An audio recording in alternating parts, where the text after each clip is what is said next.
दोहराता हूं सुनो रक्त से लिखी हुई कुर्बानी, जिसके कारण मिट्टी भी चंदन है राजस्थानी। इतिहास में एक प्रसंग है कि पहली बात तो किसी के 2 घंटे की फिल्म बना देने से, किसकी एक कहानी लिख देने से, किसके कुछ अंश कर देने से जो राजस्थान का, राजपूताने का जो गौरवशाली इतिहास है, उसकी एक कण भी प्रभावित नहीं हो सकती, बशर्ते कि हम सही इतिहास पीढ़ियों को बताते रहें। तो मुझे अब स्मरण आ रही है, मैं आप लोगों को सुना देता हूं। पंडित नरेंद्र मिश्र जी, जो मेवाड़ राजवंश के राज्य कवि भी हैं और हिंदी के बड़े महनीय वीररस के कवि हैं, उन्होंने एक अद्भुत प्रसंग महारानी पद्मिनी के इस सारे जौहर पर और इस सब पर लिखा है। वो सुनने लायक है और विशेष रूप से उसमें गोरा बादल जैसे 2 चरित्र जो वीरता, शूरता, स्वामी भक्ति और अपनी मिट्टी के प्रति समर्पण के अप्रतिम प्रतिमान है। अद्भुत कविता है, मुझे स्मरण है तो मैं आपको सुनाता हूं कि दोहराता हूं सुनो रक्त से लिखी हुई कुर्बानी, जिसके कारण मिट्टी भी चंदन है राजस्थानी। रावल रत्न सिंह को छल से कैद किया खिलजी ने। अब वो आए थे उनके घर पर खिलजी। एक सामान्य संस्कार होता है, एक सामान्य अतिथि देवो भव होता है, पधारो हमारे देश का एक संस्कार होता है कि योद्धा हैं, अगर आपके शत्रु हैं, लड़ाई हुई है, उसके बाद भी अगर संधि हुई है, घर तक आए हैं, तो उसी सौम्यता में महाराणा उनको छोड़ने गए बाहर तक और वहां उनको छल पूर्वक कैद कर लिया गया। चूंकि वो छली प्रजाति है, तो अब इसको महाराणा वहां कैद हैं और यहां अब ये प्रसंग है कि दोहराता हूं सुनो रक्त से लिखी हुई कुर्बानी, जिसके कारण मिट्टी भी चंदन है राजस्थानी। रावल रत्न सिंह को छल से कैद किया खिलजी ने, कालजयी मित्रों से मिलकर दगा किया खिलजी ने। खिलजी का चित्तौड़ दुर्ग में एक संदेशा आया, जिसको सुनकर शक्त शौर्य पर फिर अंधियारा छाया। 10 दिन के भीतर न पद्मिनी का डोला यदि आया, यदि न रूप की रानी को तुमने दिल्ली पहुंचाया, तो फिर राणा रत्न सिंह का शीश कटा पाओगे और शाही शर्त न मानी तो फिर पीछे पछताओगे। अब ये एक संदेश आता है चित्तौड़ के किले में, तो पूरे किले में बड़ी अफरा तफरी मच जाती है कि महाराणा पहले ही नहीं है और अब ये नया हमारे पर क्या आ गया। तो यह दारुण संवाद लहर सा तोड़ गया रण भर में, यह बिजली की तरह क्षितिज से फैल गया अंबर में। महारानी हिल गई, शक्ति का सिंहासन डोला था सतीत्व मजबूर जुल्म विजयी स्वर में बोला था। रुष्ट हुए बैठे थे सेनापति गोरा रणधीर, जिनसे रण में भय खाती थी खिलजी की शमशीर। महाराणा के एक अद्भुत सेनापति थे, अद्भुत योद्धा थे, जिनसे पूरा खिलजी वंश और सारे आतताई डरते थे। सेनापति गोरा और उनके भतीजे थे बादल, जो वीरता के अप्रतिम प्रतिमान है, जैसा मैंने कहा।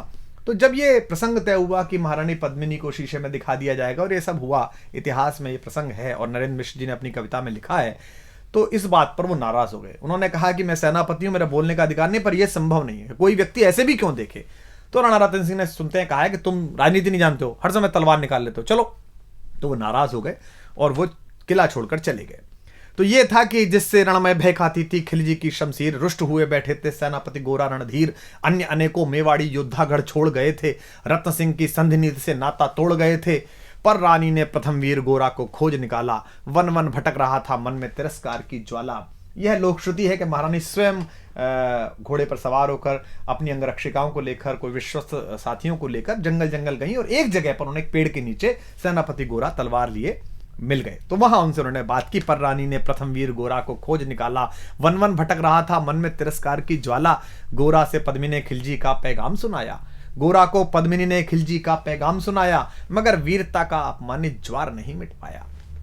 बोला मैं तो बहुत तुच्छ हूं, राजनीति क्या जानूं। व्यंग में कहता है कष्ट में है, दुख में है, पूरी परंपरा, पूरा वंश उसने सेवा में लगाया है मेवाड़ राजवंश के, और वहां से अपमानित होकर लौटा है तो कष्ट में है। तो सेनापति कहता है कि बोला मैं तो बहुत तुच्छ हूं, राजनीति क्या जानूं, निर्वासित हूं, राज मुकुट की हट कैसे पहचानूं।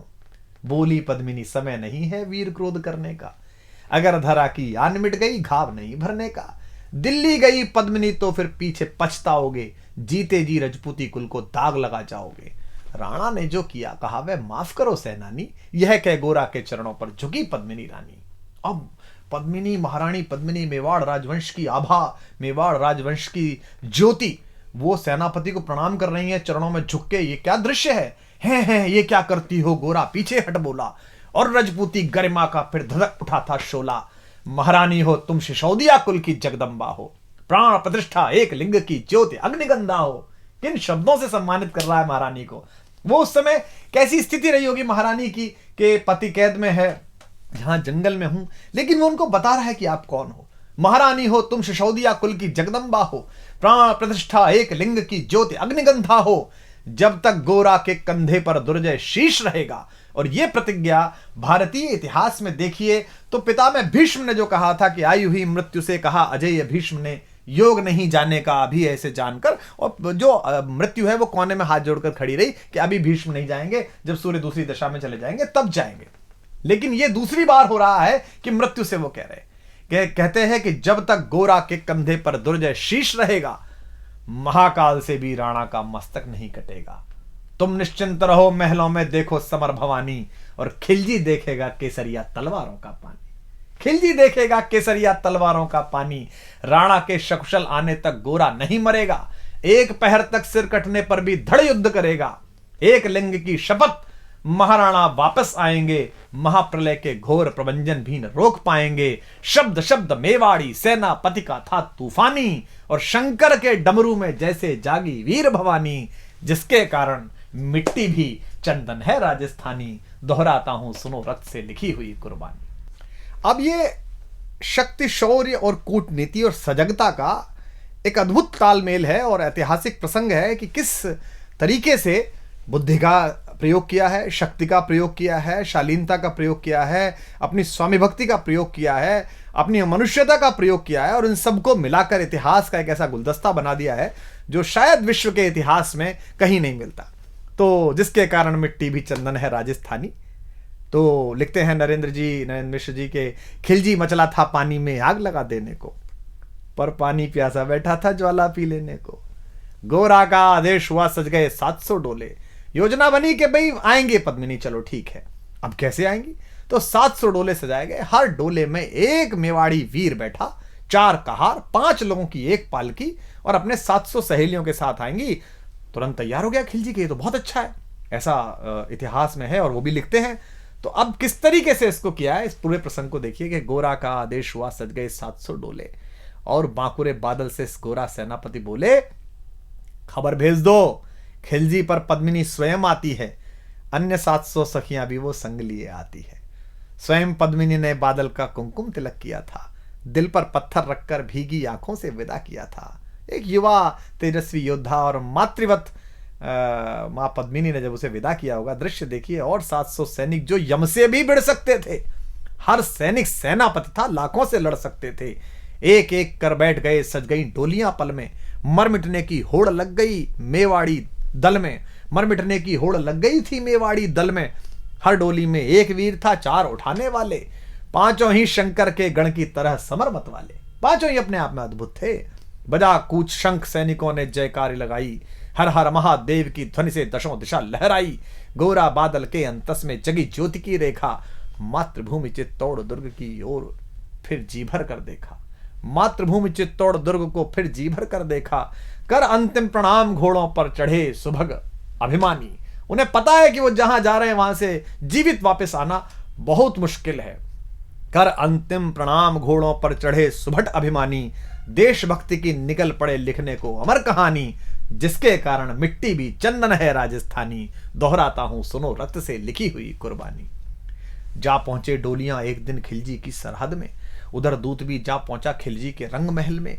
बोला शहंशाह पद्मिनी मलिका बनने आई है, रानी अपने साथ हुस्न की कलियां भी लाई है, एक मगर फरियाद फकत उसकी पूरी करवा दो, राणा रतन सिंह से केवल एक बार मिलवा दो। खिलजी उछल पड़ा यह कह फौरन हुक्म दिया था, खिलजी उछल पड़ा यह कह फौरन हुक्म दिया था, बड़े शौक से मिलने का शाही फरमान दिया था। बस एक बार भेंट करना चाहती हैं। अब भेंट में क्या था कि महारानी के डोले में कविता कहती है कि एक लोहार बैठा हुआ था और साथ में ये गए थे सेनापति जी, ताकि वो बेड़ियां काट सके। वह शाही फरमान दूत ने गोरा तक पहुंचाया। गोरा झूम उठे, क्षण बादल को पास बुलाया, बोले बेटा वक्त आ गया अब कट मरने का, बोले बेटा वक्त आ गया है अब कट मरने का, मातृभूमि मेवाड़ दरा का दूध सफल करने का। यह लोहार पद्मिनी भेष में बंदी ग्रह जाएगा, केवल 10 डोलियां लिए गोरा पीछे धाएगा, यह बंधन काटेगा, हम राणा को मुक्त करेंगे। घुड़सवार कुछ उधर आगे की ही तैयार रहेंगे, जैसे ही राणा आए वे सब आंधी बन जाएं और उन्हें चित्तौड़ दुर्ग पर वे सकुशल पहुंचाएं। अब आप तैयारी देखिए कि कितनी कठिन, पूरी सेना खिलजी की और ये चंद लोग, और उसके बाद भी अपने महाराज को, महाराणा को किस तरह मुक्त कराने के लिए क्या संकल्प है कि उन्हें चित्तौड़ दुर्ग तक वे सकुशल पहुंचाएं। अगर भेद खुल गया वीर तो पल की देर न करना, और शाही सेना पहुंचे तो बढ़कर रण करना, और शाही सेना आ पहुंचे तो बढ़कर रण करना। राणा जाए जिधर शत्रु को उधर न बढ़ने देना, और एक यवन को भी उस पथ पर पांव न धरने देना। मेरे लाल लाड़ले बादल आन न जाने पाए, तिल तिल कट मरना मेवाड़ी मान न जाने पाए। ऐसा ही कोगा काका रजपूती अमर रहेगी, बादल की मिट्टी में भी गौरव की गंध रहेगी। क्या तो गोरा है और क्या उसका भतीजा बादल है। ऐसा ही होगा काका, रजपूती अमर रहेगी, बादल की मिट्टी में भी गौरव की गंध रहेगी। तो फिर आ बेटा बादल सीने से तुझे लगा लूं, हो न सके शायद अब मिलना, अंतिम लाड़ लड़ा लूं। यह कह बाहों में भरकर बादल को गले लगाया। धरती कांप गई, अंबर का अंतस मन भर आया। सावधान कह पुनः बढ़े पथ पर गोरा सेनानी। ऐसा ना हो जाए कमजोर हो जाए, इसने कहा सावधान कह पुनः बढ़े पथ पर गोरा सेनानी। पहुंच लिया झट से मुड़कर बूढ़ी आंखों का पानी, पहुंच लिया झट से मुड़कर बूढ़ी आंखों का पानी। जिसके कारण मिट्टी भी चंदन है राजस्थानी, दोहराता हूं सुनो रक्त से लिखी हुई कुर्बानी। तो अब योजना का क्रियान्वयन देखिए आप कि गोरा की चातुरी चली राणा के बंधन काटे, छांट छांट कर शाही पहरेदारों के सर काटे। लिपट गए गोरा से राणा गलती पर पछताए। क्या लगा होगा महाराणा को कि जिस सेनापति पर शंका की, जिस सेनापति को स्वीकार नहीं की उसकी बात, आज वो आपातकाल में काम आया। लिपट गए गोरा से राणा गलती पर पछताए, सेनापति की नमक हलाली देख नयन भर आए। पर खिलजी का सेनापति पहले से ही शंकित था, उसे अंदाजा था कि कुछ गड़बड़ है। ऐसे लोग नहीं है जो इतने आराम से मान जाएंगे ये कि रानी आ रही है और उसकी सखियां आ रही हैं, उसको संकट था। पर खिलजी का सेनापति पहले से ही शंकित था, वह मेवाड़ी चट्टानी वीरों से आतंकित था। जब यह मिलन लखा समझ पद्मिनी नहीं आई है, मेवाड़ी सेना खिलजी की मौत साथ लाई है। पहले से तैयार सैन्य दल को उसने ललकारा, निकल पड़ा टिड्डी दल रण का बजने लगा नगाड़ा। दृष्टि फिरी गोरा की मानी राणा को समझाया, रण मतवाले को रोका जबरन चित्तौड़ पठाया कि आप तो जाई। राणा चले तभी शाही सेना लहरा कर आई। राणा इधर चले, उधर से शाही सेना को संकेत हुआ, कह रहे तो राणा को इन्होंने मुक्त करा लिया। राणा चले तभी शाही सेना लहरा कर आई, खिलजी की लाखों नंगी तलवारें पड़ी दिखाई। खिलजी ललकारा दुश्मन को भाग न जाने देना, रत्न सिंह का शीश काटकर ही वीरो दम लेना। टूट पड़ो मेवाड़ी शेरों बादल सिंह ललकारा, हर हर महादेव का गर्जा नववेदी जयकारा। निकल डोलियों से मेवाड़ी बिजली लगी चमकने, काली का खप्पर भरने तलवारें लगी खटकने। वही जो सब बैठ के आई थी सखियों के वेश में, जो सुबह सेनापति आए थे, जो सेना नायक आए थे, वो लड़ मरे। राणा के पथ पर शाही सेनापति तनिक बढ़ा था, पर उस पर तो गोरा हिमगिरी सा अड़ा खड़ा था। कहा जफर से, एक कदम भी आगे बढ़ न सकोगे, यदि आदेश न माना तो कुत्ते की मौत मरोगे। रत्न सिंह तो दूर, न उनकी छाया तुम्हें मिलेगी, दिल्ली की भीषण सेना की होली अभी जलेगी। यह कह महाकाल बनकर गोरा रण में हुंकारा, लगा काटने शीश समर में बही रक्त की धारा।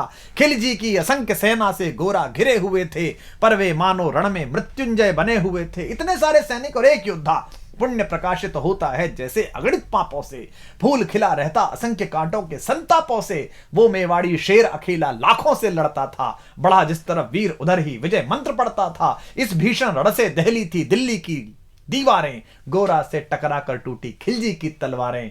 मगर कयामत देख अंत में छल से काम लिया था, गोरा की जंघा पर अरि ने छिपकर वार किया था, पैर पर तलवार मार दी। जो ही गिरे वीरवर गोरा जफर सामने आया, शीश उतार दिया धोखा देकर मन में हर्ष आया। मगर वाहरे मेवाड़ी गोरा का धड़ भी दौड़ा, किया जफर पर वार की जैसे सिर पर गिरा हथौड़ा। एक बार में ही शाही सेनापति चीर दिया था, जफर मोहम्मद को केवल धड़ ने निर्जीव किया था। शीश कट गया, उसके बाद भी सेनापति गोरा लड़ रहे हैं, उनका धड़ लड़ रहा है। हमारे बहुत बड़े कवि हैं कुमार शिव, राजस्थान में जज भी रहे। उनकी बहुत प्रसिद्ध गजल की पंक्ति है कि जब उनके शीश समरभूमि में उतरते थे, जब उनके शीश समरभूमि में उतरते थे, वे ऐसे लोग थे जिनके कबंध लड़ते थे। तो उनका कबंध, उनका धड़ लड़ रहा है।